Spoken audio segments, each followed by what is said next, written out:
এই যে এগুলো সব গাছের, বাড়ির একদম ফ্রেশ। হ্যালো, আসসালামু আলাইকুম।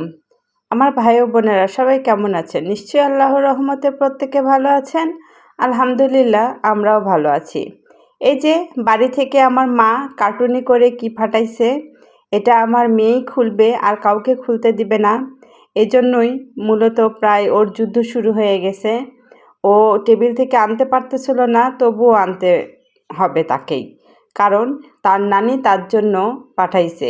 এটা কারোর কোনো অধিকার নেই। সে বক্স খুলবে আর কাউকে খুলতে দিবে না, এই জন্য তার এত যুদ্ধ চলছে। তো যাই হোক, আমার মেয়ে এদিকে বক্সটা খুলুক, মানে কার্টুনটা খুলুক, তার ভিতরে কি আছে আপনারা একটু পরেই দেখতে পাবেন। এই যে আমার মেয়ে বলছে আমার নানি আমার জন্য পাঠাইছে, আমি খুলবো, আর কেউ খুলতে পারবে না, এ কথাটাই ও বলতেছিল। তো যাই হোক, এখন আসি আমার মা আর বোন বাড়ি থেকে কি কি পাঠাইলো। আমার বোন পাঠাইছে তার শ্বশুর বাড়ি থেকে কুরিয়ারে করে, আর আমার মা পাঠাইছে তার বাড়ি থেকে কুরিয়ার করে। আমার ছোট মেয়ে কিছুদিন আগে বলছিল, নানিমণি আমি চাউলের নাড়ু খাবো। এ কথা শোনা মাত্রই আমার মা আমার মেয়ের জন্য চাউলের নাড়ু সহ গাছের কিছু আম এবং লেবু পাঠালো। আমি আসলে জানতাম না এই জিনিসগুলো এভাবে পাঠাবে। আমি মাকে বললাম যে আমার মেয়ে নাড়ু খাইতে চাইছে, তুমি পারলে নাড়ু করে পাঠিয়ে দাও। কিন্তু আমার মা দেখুন কি কি পাঠাইছে। আসলে মায়েরা বুঝি এমনই হয়। আপনি মায়ের কাছে কোনো কিছু একটা বিষয় প্রকাশ করবেন, তো তার চেয়ে দ্বিগুণ পরিমাণে আপনাকে দিয়ে দিবে। মায়েরা এমনটাই ভালোবেসে থাকে তাদের সন্তানদের। আমার মা আছে বলেই আমার পৃথিবীটা আমার কাছে সুন্দর। আমার মা আছে বলেই এখনও আমার পায়ের নিচের মাটিটা শক্ত মনে হয়। এই যে আমার বোন এখানে চাউলের আটা আর হচ্ছে গমের আটা প্লাস হচ্ছে আপনার কি বলে 1 বস্তা চাউল পাঠাইছে, তাদের নিজস্ব চাউল। এই জিনিসগুলো যখন পাঠালো, এই যে আমি পাইছি, এটার ভিতরে না অনেকটা ভালোবাসা আছে, অনেকটা আবেগ লুকিয়ে আছে।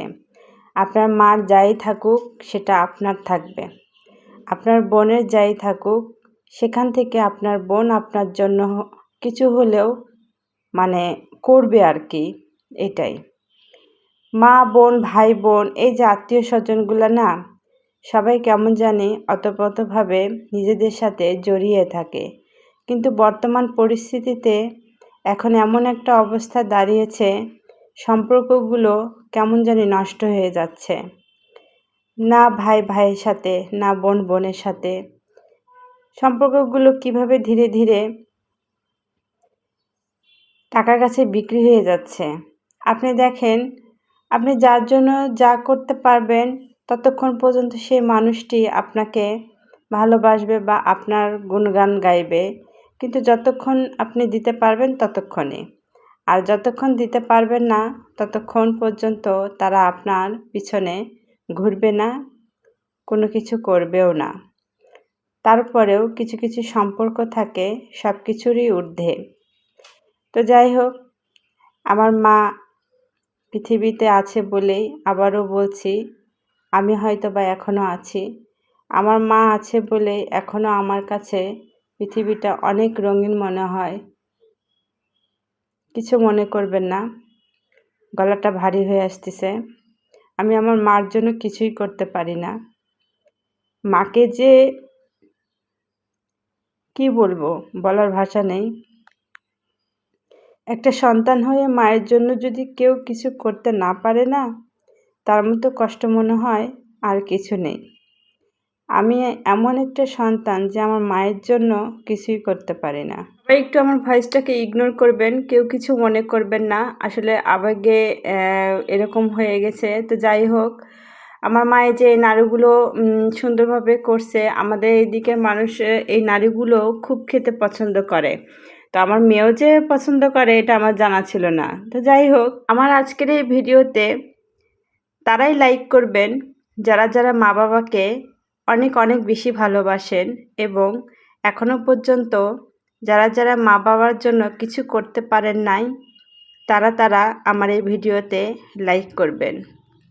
আপনারা যারা এখনও মা বাবাকে জীবিত পেয়েছেন তারা সবাই মা বাবার জন্য কিছু করুন এবং তাদেরকে অনেক ভালোবাসুন। কারণ পৃথিবীতে একমাত্র সম্পর্ক আছে আমি মনে করি নিঃস্বার্থ সম্পর্ক, আর সেটা হচ্ছে মা বাবা। তো সবাই ভালো থাকবেন, দোয়া করবেন।